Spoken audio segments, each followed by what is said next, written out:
and welcome. In yesterday's video I prepared to make a start on a new knitting project of an Aron cardigan. In today's video I do actually finally start getting some serious knitting done.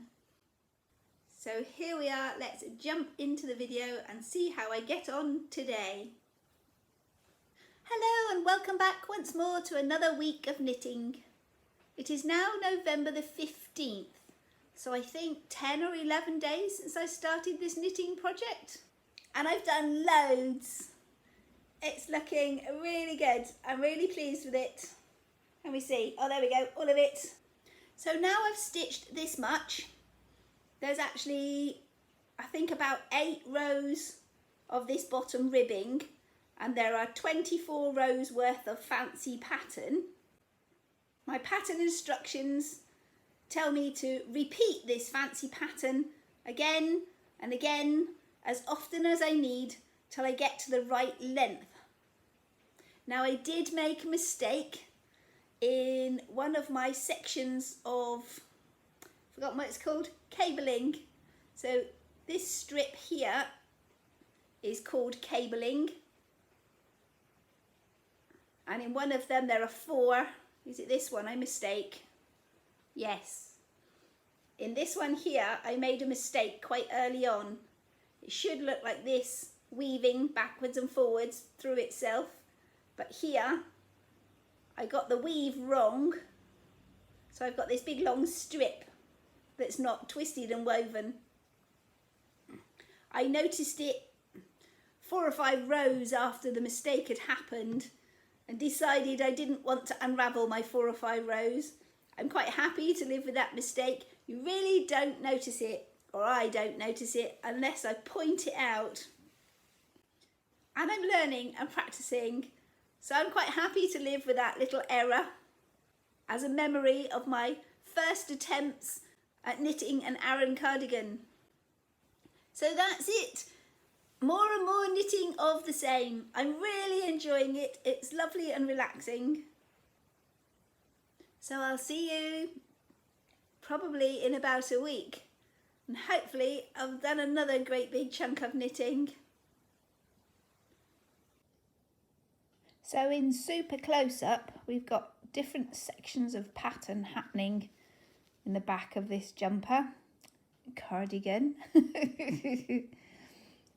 So this is that double moss stitch, double seed stitch that we had to do with our first little trial sample. So from our double moss stitch, there's this twist here, these 2 narrow rows of a rope looking pattern. These are twist 2 stitches. And here in the middle of that twist is a cable. So this plaited effect is the actual cable stitch. To make the cables, I do need an extra little short needle. So this is a cabling needle, and I need this to help me make this plaited effect. And next along the back, we've got these V shapes. There's these V's. And these are written up as a cable 2 to the left or cable 2 to the right. Another one of these twists and a cable and a twist.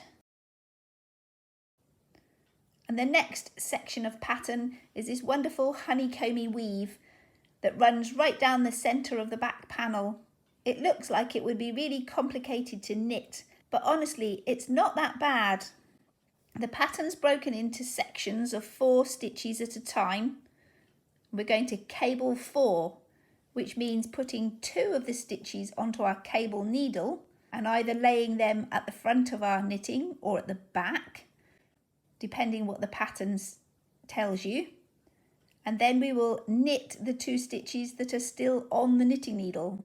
And after that, you knit the 2 on the cable needle and then move to the next set of 4 stitches, repeating the process. After that, the jumper just mirror images itself, going back the other way with a twist 2 to make this ropey effect, and a proper cable in the middle, the V's,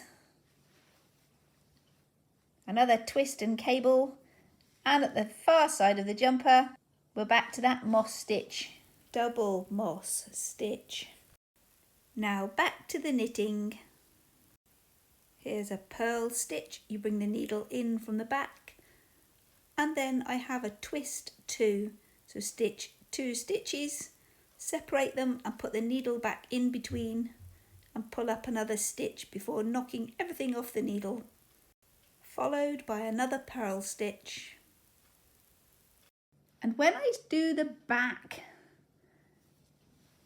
when I knit from the back of my pattern, it's a nice, quick, easy rest, because every knit stitch that I can see, I knit it, and for every purl stitch I can see, I purl it. So it's just repeating the pattern that happened on the front. And when I come back to the front is when I start building up the pattern again. Here I am knitting a cable 4 stitches, which means taking 2 stitches onto that little cable needle, knitting the 2 stitches on your big knitting needle, and then knitting the 2 from the cable. That's repeated several times to make the pattern section in the middle. Well, good morning. I had a really good day yesterday and got loads of knitting done. A whole repeat of this first section. Now the grandchildren are going to be here in an hour, so I won't get much done today. But as I managed so much yesterday, I wanted to show you how my progress was going. I'm really comfortable with this pattern now and can recognise what order of stitches is coming next, so I don't have to refer to my paper pattern quite so often. But I thought I'd have a quick call in with you as I'd managed to do so much. Really thrilled. I'm possibly getting a little bit faster at knitting as well, or not so much faster at the knitting itself, but because I don't have to keep referring to the pattern every few stitches, I can get things done a lot quicker. So yay, looking lovely. So I think I'll call back in with you when I've got to the stage I'm ready to start making some shaping for the armholes.